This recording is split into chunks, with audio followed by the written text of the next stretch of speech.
모두 반갑고 환영합니다. 저는 30대 여자이자 한 가정의 아내이자 엄마입니다. 사는 곳과 이름은 밝히지 않을게요. 아무래도 쓰라린 이야기를 써야 해서 익명으로 쓰는 게 좋을 것 같아서요. 저는 각자의 인생 이야기로 가득한 유튜브 채널을 자주 들락거리며 즐겨 듣는데요. 그중 이 채널이 가장 재밌고 애정이 가서 이곳에 사연을 보내게 되었습니다. 제가 들려드릴 이야기는 시댁 사연이고 그 중에서도 시할머니 사연을 적어볼까 해요. 제가 그분 때문에 경악할 사건을 맞닥뜨려서 크게 상처를 입은 적이 있거든요. 그럼 어떤 일이 있었는지 과거를 회상하며 솔직하게 적어보겠습니다. 저는 대학을 나와 컨설팅 회사에 들어갔습니다. 기업인들이나 성공한 사업가들의 미래를 더욱더 많은 이익이 남도록 도와주는 일을 했죠. 상대하는 사람들이 대다수 거물들이었고 컨설턴트의 몸값이라는 게 있어 꽤 돈을 잘 벌었답니다. 30대 초반까지 열심히 일해서 모은 돈이 억이 넘었으니 제 직업을 자랑스럽게 생각했고 소중하고 자랑스럽게 여겼습니다. 저 같은 여자들이 돈 많고 능력 있는 남자를 찾을 거라 생각하실 텐데 전혀 아닙니다. 저는 남자를 볼 때 열정과 책임감만 있으면 누구든 환영했습니다. 사람 앞날은 어떻게 될지 모르니 눈앞에 돈 많은 남자들이 대단해 보이지 않았답니다. 그래서 제가 사랑에 빠지게 된 남자는 저보다 4살이 어린 연하남이었습니다. 대학과 군대를 나와 취직을 한 지 얼마 되지 않은 사회초년생이었죠. 그는 열정이 언제나 넘쳤고 자신이 성공할 거라는 걸 늘 확신하고 있는 남자였답니다. 연하 애인과 1년하고 8개월을 사귀었는데 결혼 계획은 없었어요. 부모님이나 결혼한 지인들 말을 들어보면 하나같이 결혼은 최대한 늦게 하는 게 좋다고 조언을 해줘서 이를 명언처럼 여기고 있었습니다. 하지만 결혼을 늦추려는 제 계획은 하루아침에 무너지게 되었습니다. 완벽주의자라고 생각했던 제가 애인의 아이를 가지게 되었거든요. 병원에서 임신이라는 말을 들었을 때 얼마나 당황스럽고 놀랐던지 머리가 하얘지고 눈앞이 깜깜했답니다. 미혼인 여자가 임신을 하면 기쁨보다는 저 같은 감정을 느끼는 게 보통의 일일 거라 생각합니다. 여하튼 임신한 사실을 애인에게 바로 알려서 어떻게 해야 할지 물었더니 그이는 순수하게 소중한 생명이 생겼으니 아주 기쁜 일이라며 저를 안고 동네 한 바퀴를 돌며 청혼하더군요. 그렇게 기쁨으로 받아주니 저도 똑같이 웃게 되었고 결혼이란 걸 하면 행복할 것 같았습니다. 그동안 저 하나만 잘 살면 그만이라고 생각해왔는데 이제는 가정을 이루어 가족이 모두 행복한 삶을 살면 좋겠다는 게 인생의 목표가 되었죠. 그래서 양가 부모님께 저희 임신 소식과 함께 결혼을 하겠다고 말씀드렸더니 다행히도 누구 하나 찡그리지 않고 환대와 축하의 말을 돌려주셨습니다. 상견례를 하면서 신혼집에 대해 의논을 오랫동안 나누었는데 그 이유는 시댁이 3층 주택 건물을 소유하고 있어 저더러 거기로 들어와 살라고 하셨기 때문입니다. 1층은 시조모가 살고 계시고 2층은 시부모님과 아직 대학생인 시누이 둘이 살고 있었어요. 그래서 3층은 저와 남편의 신혼집으로 살아보면 어떻겠냐고 제안을 해주셨습니다. 아무리 분리되어 산다지만 한 건물에 시댁 식구가 모두 함께 살고 있었기 때문에 쉽게 결정을 내리지 못했습니다. 아마 결혼을 한 여성이나 결혼을 앞둔 여성들은 제 마음을 잘 아실 거라 믿습니다. 그래서 한 번에 결정을 하지 못하고 상견례 자리를 마무리했습니다. 생각을 더 해보고 결정하겠다고 하니 시부모님은 불편하면 따로 신혼집을 마련해 준다고 하셨죠. 시누이들도 제 입장을 고려해서 어지간하면 나가서 사는 게 편할 거라고 몰래 조언을 해주셨답니다. 그런데 한 사람의 의견을 달랐습니다.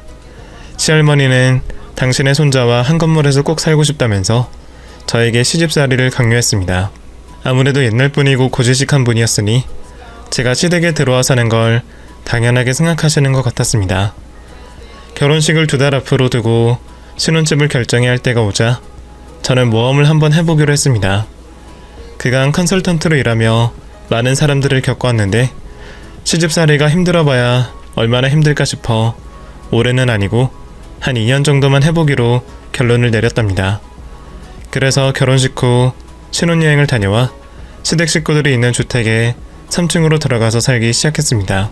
시어머니가 새 식구가 들어온다고 새롭게 인테리어도 하시고 예쁘게 꾸며주셨는데 진짜 아름답고 멋진 집이었습니다.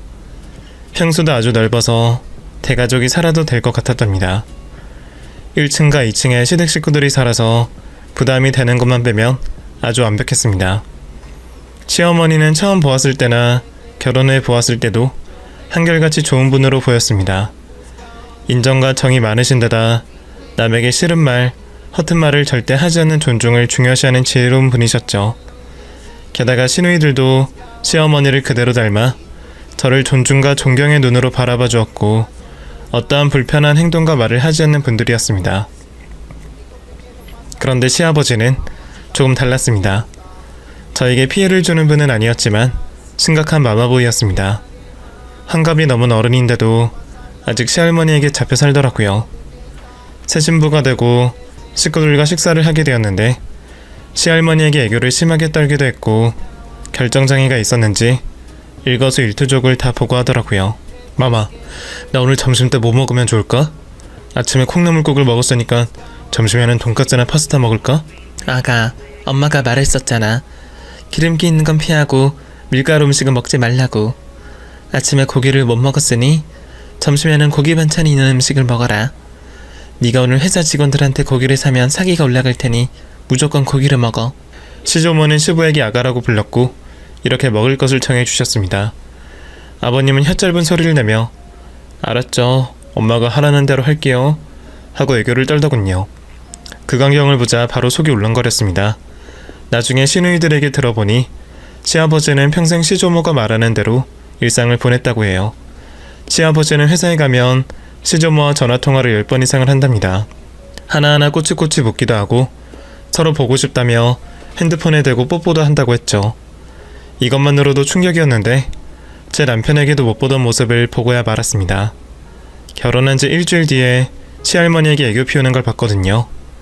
남편은 마마보이가 아닌 할마보이였습니다. 하는 행동과 말이 시아버지와 똑같았답니다. 할머니, 나 문지방에 발가락 찧었어. 할머니가 호해줘.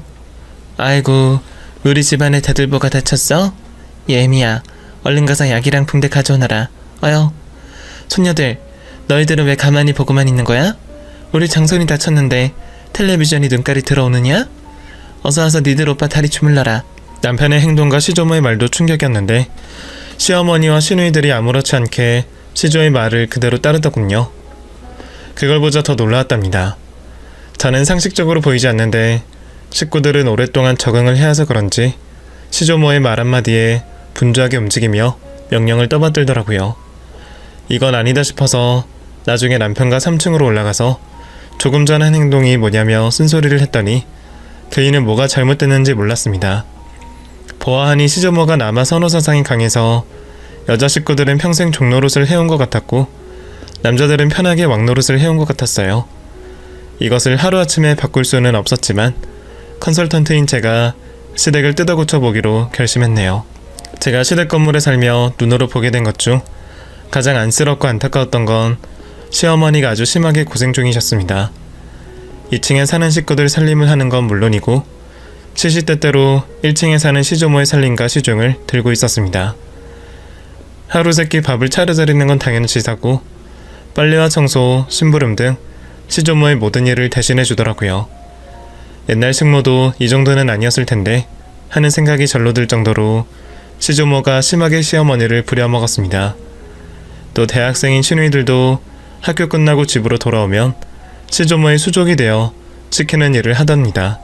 저는 이런 문화가 적응이 되지 않아 몹시 불편했는데 식구들은 모두 당연하게 받아들이고 있었습니다.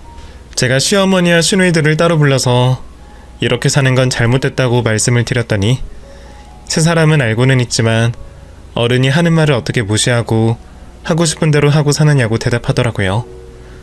평생을 그렇게 가스라이팅을 당하고 살아와서 그런지 오히려 이런 말을 하는 저를 이상한 눈초리로 보았답니다. 이에 저는 조금 더 두고 보기로 하고 시댁 식구들의 동태를 살피는데 계급이 나누어져 지내는 게 몸서리치게 꼴보기 싫었습니다. 시어머니는 곧 한갑이 되시는데 아직도 시조모에게 시집살이를 당하고 있는 게 불만이었고 고쳐드리고 싶어 머리를 굴렸답니다. 고생하는 시어머니를 따로 불러서 이렇게 말씀드렸습니다. 어머님, 할머니 때문에 많이 힘드시죠? 제가 지켜보니까 매일 1층과 2층 두 집 살림을 돌보느라 고생이 이만저만이 아닌 것 같아요. 그래서 말인데 제가 할머니께 가정부를 붙여드리면 어떨까요? 세아가, 네가 나중에 내가 하는 일을 떠맡을까봐 이러는 거니? 그렇다면 걱정 말거라. 내가 아무리 바보처럼 사는 여자이지만 귀한 집딸을 고생시킬 생각은 절대 없으니까. 어머님, 지금 그 얘기를 하려는 게 아니에요. 그리고 제가 아는 어머님은 절대 시짜질하거나 절 힘들게 하실 분이 아니라는 걸 아주 잘 알고 있다고요. 어머님 인생만 생각을 해보세요. 얼마나 고되고 힘이 드셨는지 생각해 보시라고요. 언제까지 할머님 뒤치다거리를 하시면서 사시려고 해요? 어머님도 곧 한갑이시라고요. 요즘 세상에 한갑 넘어서까지 시집살이 하는 며느리가 흔한 줄 아세요?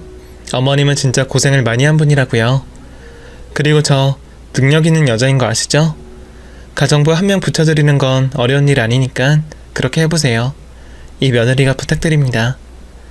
제가 설득하듯이 말씀드렸더니 시어머니가 곰곰이 생각하시고 대답을 하셨답니다.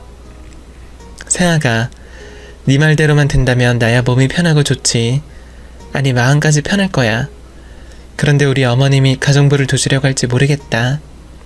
아이, 우리 어머님은 보수적이셔서 남의 손에 살림을 맡기려고 하지 않을 거야.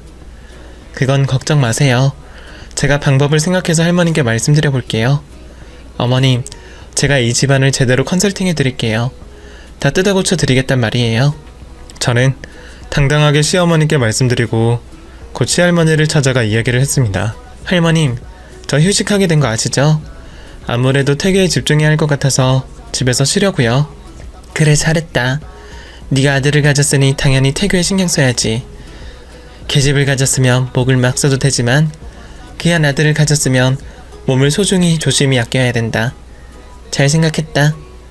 시할머니는 제가 아들을 임신했다는 이유로 여태껏 싫은 소리나 잔소리를 한 번도 하지 않으셨답니다. 그래서 저는 본론으로 넘어갔습니다. 할머님, 제가 입덧도 심하고 음식도 아무거나 먹지 못하는 데다 손이 많이 필요한 상황이에요. 그래서 시어머님이 제 태교에 도움을 주시겠다고 하네요.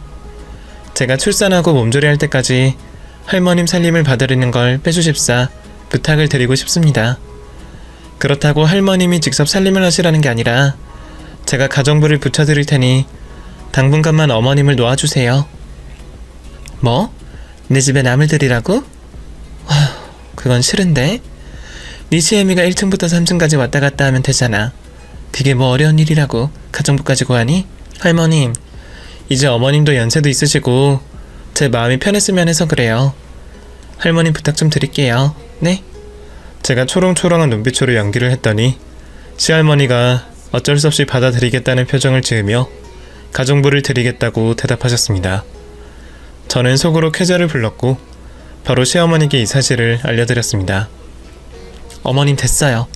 내일부터 시할머니 살림을 봐드리지 않으셔도 됩니다. 이제 자유가 시작됐다고요.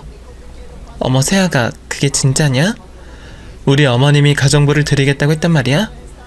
세상에, 평생 되지 않던 일을 네가 해냈구나. 정말 고맙다. 진심으로 고마워.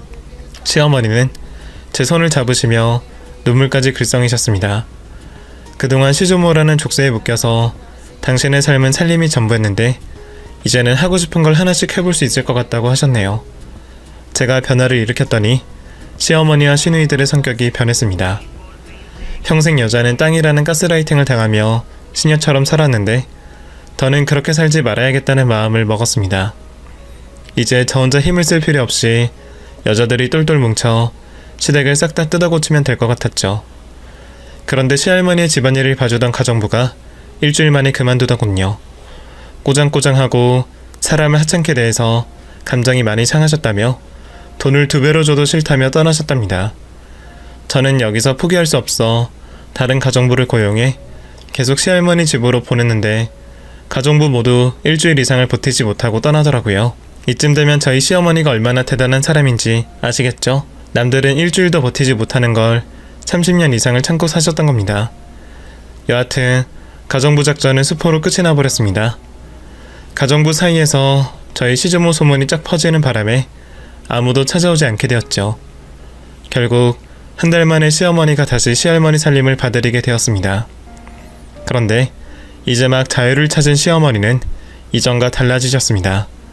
시키는 건 다 하는 사람이 아니라 해드릴 것만 하고 나오셨습니다. 이에 시할머니는 쌍욕을 하기 시작하셨습니다. 이 하찮은 기집년아. 내가 나가라고 하기 전까지는 내 집에 붙어있으랬는데 왜 명령을 거역해? 으쌰, 먼지나게 처맞아야 정신을 차리겠느냐? 이게 한달 동안 편하게 놀고 먹더니 지 주제를 까먹은 모양이네. 어머님, 저 학원에 가야 해요. 저 처음으로 인생의 목표가 생겼어요. 주부대학에 들어가서 멋지게 대학 졸업장을 딸 거라고요. 그러니까 제 시간을 전부 빼앗아 가시려고 하지 마세요. 얼씨구 지랄 연병을 하네. 기집년이 대학을 나와서 뭐 하려고. 네 딸년들이 대학 다니는 것도 꼴보기 싫어 죽겠는데 너까지 내 심기를 건드리고 싶으냐? 잔말 말고 학원 때려치워. 기집이면 기집답게 집구석에서 살림이나 하란 말이야. 빨리 바닥 청소나 해. 알콜 묻혀서 팍팍 닦으라고. 그리고 김장도 새로 해라. 지난달에 담근 건 벌써 익어버려서 맛이 없단 말이야. 싫어요 어머님. 저 이제 예전처럼 살지 않을 거예요. 이제 그만 좀 부려먹으세요. 시어머니는 집에 당했던 정신을 찾으셔서 호락호락하게 시조모의 명령에 넘어가지 않으셨습니다. 시누이들도 마찬가지로 할머니, 우리 엄마 좀 그만 괴롭히세요. 또 우리한테 기집애는 집에서 살림이나 하라니, 남자 그늘 아래서 살아야 하는 존재라니, 그런 말도 되지도 않는 말씀 좀 하지 마시고요. 라고 대들기까지 했답니다. 저로 인해 큰 변화가 생긴 거였죠. 하지만 시조모는 여전히 독재자 마음을 버리지 못하고 세 사람을 못살게 굴더군요. 말을 듣지 않으면 빈몸으로 쫓아내겠다며 으름장을 놓았답니다. 사실 3층 주택은 시조모의 명의였고 시아버지 사업체도 시조모가 차려준 것이었습니다. 그래서 재력을 과시하며 끝까지 갑이 되려고 하셨습니다. 그래도 전 이런 시댁 문화를 뿌리채 뽑으려고 머리를 열심히 굴리고 또 굴렸습니다. 시어머니가 시할머니 때문에 고생한다 싶으면 배가 아픈 척하며 3층으로 올라오게 했고 1층에서 다같이 모였을 때도 배 아픈 척 연기를 하며 시어머니와 자리에서 빠졌답니다. 어머님이 곧 주부대학에 들어가실 때까지 공부할 시간을 벌어들였죠. 그러던 어느 날 1층 시할머니 집에서 식구들이 함께 식사를 하게 되었는데 예상치도 못한 일이 생겼습니다. 할머님은 시비를 걸고 요기하고 싶었는지 반찬과 수저 젓가락을 놓고 있는 시어머니 머리채를 잡더군요. 이년아, 넌 내 밑에서 30년을 배웠는데 아직도 수저 놓는 순서를 몰라? 감히 내 아들을 제끼고 네 딸년한테 수저를 먼저 깔아? 이 멍청한 돌대가리년아, 아주 지랄을 해라. 너 오늘 좀 맞아야겠다. 시어머니가 머리채를 잡힌 채 따기를 한 대 맞는 걸 본 저는 현명한 대처가 필요할 것 같아 배를 보여잡고 아픈 척 연기를 했습니다. 할머님, 제 배가 너무 아파요. 너 쇼하는 거지? 내가 모를 줄 알았느냐? 그동안 네 시애미를 편하게 쉬게 해주려고 배 아픈 척 연기했던 걸 모를 것 같아? 시조모는 제가 했던 행동들을 눈치채고 있었더라고요. 하지만 저는 여기서 그치지 않고 밥상을 잡고 액션을 취했답니다. 비명을 지르다가 이내 밥상을 뒤집어 버렸습니다. 그래서 시어머니 머리채는 무사했고 시조모는 뒤로 나자빠졌습니다. 그릇들은 깨져버려서 사방으로 흩어졌고요. 이윽고 시누이들과 시어머니가 제 연기를 받아주더군요. 심각하게 병원에 옮겨야 한다며 저를 부축해서 시댁 건물 밖으로 빠져나갔습니다. 저희 여자들은 대문 밖으로 나와 깔깔 웃으며 대화를 나누었답니다. 세아가, 너 때문에 내가 웃는다. 머리채 잡히고 따개를 맞았어도 네 덕에 기분이 풀렸다고. 어머니 많이 아프셨죠? 제가 좀 더 빨리 연기할 걸 그랬나봐요. 아니야, 내 속이 얼마나 시원한 줄 알아? 지금쯤이면 엎어진 밥상을 네 시할머니가 혼자서 치우고 있을 거야. 남자들한테는 절대 집안일을 시키지 않는 분이니까. 아유 배야, 얼마나 많이 웃었던지 배꼽이 빠질 것 같구나. 세아가, 앞으로도 종종 연기를 부탁한다. 그럼요. 할머님이 바뀌는 그날까지 전 이 집안의 약습을 죄다 뜯어 고칠 거라고요. 그렇게 마음 편히 웃고는 여자들끼리 고깃집에 가서 외식을 했답니다. 밥을 뜨기도 전에 제가 상을 엎어버렸으니 말이죠. 이만하면 시조모도 행동을 달리할 줄 알았는데 전혀 예상치 못한 짓을 하시더군요. 저를 1층으로 불러 통보하듯이 말씀하셨습니다. 손주 며느리야, 니년이 어제 쇼한 거 다 한다. 어제 내 친구가 니들이 삼겹살 파티하는 걸 다 봤다고 하더라고. 이 니미럴 년들이 감히 나를 조롱해? 야, 니년이 이 집에 굴러 들어온 이후로 집안 꼬라지가 어떻게 돌아가는 줄 알아? 아, 할머님 친구분이 보셨군요. 죄송하게 됐습니다. 그런데 어제는 할머님이 좀 심하셨잖아요. 어머님이 딸들과 며느리 앞에서 개망신을 당하는데 어떻게 보고만 있을 수 있겠어요? 저는 시간을 되돌려도 똑같이 행동했을 겁니다. 오냐, 너 잘났다. 그럼 네 소원대로 앞으로 네 시애미를 내 시녀로 부리지 않을 테다. 저는 듣던 중 반가운 소리여서 박수를 치며 좋아했습니다.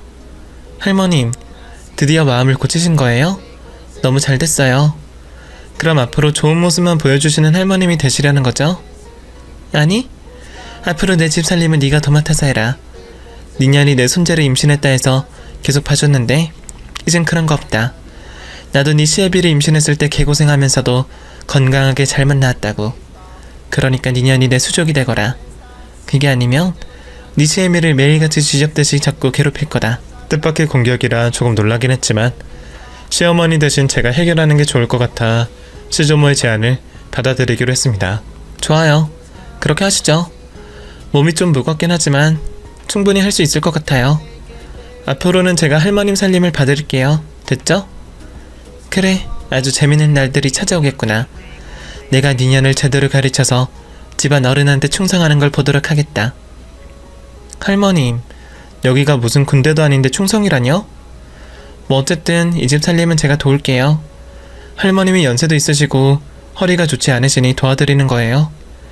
할머님의 종이나 시녀가 되겠다고 수긍한 게 아니라고요. 아셨죠? 끝까지 싹수 없는 말만 짓거리네.